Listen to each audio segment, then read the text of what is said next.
السلام عليكم ورحمة الله وبركاته. كسو دوادا AMA Associates. maanta waxaan ka hadlaynaa citizens responsibilities, waajibaadka muwaadinka ka saaran ilaalinta danaha wadanka.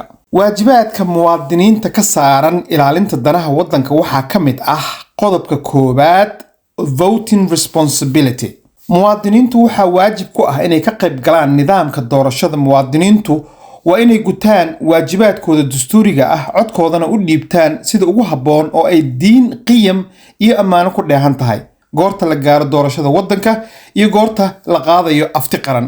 qodobka labaad, respect for law and authority.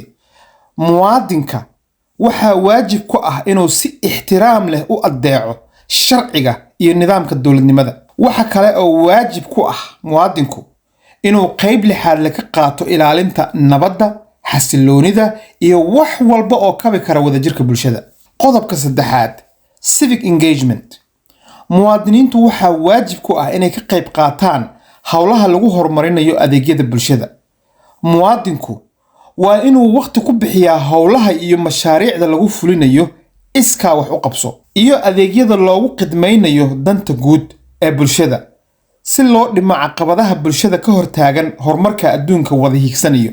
qodobka afraad, payment of taxes. muwaadiniintu waxaa waajib ku ah bixinta cashuuraha lagu jaangooyay shuruucda maaliyadeed ee dalka si loo helo ilo dhaqaale oo lagu fuliyo mashaariicda loogu talagalay in lagu kobciyo kaabayaasha dhaqaalaha, in lagu kabo adeegyada guud ee bulshada iyo in barnaamijyada kale ee faa'iidada u leh shacabka lagu qabto.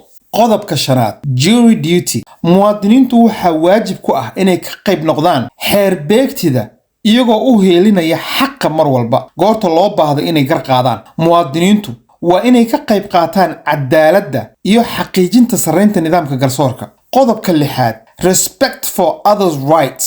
muwaadiniintu waxaa waajib ku ah inay xushmeeyaan xuquuqda, xornimada iyo sharafta muwaadiniinta kale. muwaadinku waa inuu cadaalad falaa, dulqaad iyo xushmadna u muujiyaa muwaadiniinta kale si kastaba ha u kala duwanaadaan. qodobka toddobaad, environmental responsibility. muwaadiniintu waxaa waajib ku ah inay ilaaliyaan bii'ada, inay dhowraan khayraadka dabiiciga ee la wada leeyahay, qaybna ka noqdaan siyaasadaha dhiirigelinaya ilaalinta deegaanka si loo xaqiijiyo waddan nadiif ah, hawo caafimaad leh oo ay ku noolaadaan jiilka hadda ku nool wadanka iyo jiilalka mustaqbalka. qodobka sideedaad, education and lifelong learning. muwaadinku waxaa waajib ku ah inuu wax barto da' kastaba ha jiree si uu bulshada ugu biiriyo aqoon, xirfad iyo khibrad oo qayb ka noqon karta horumar wadareedka shacabka. qodobka sagaalaad, civic duty. muwaadinka waxaa waajibaadkiisa ka mid ah inuu noqdo shakhsi la socdo xaalad kasta oo wadanku marayo,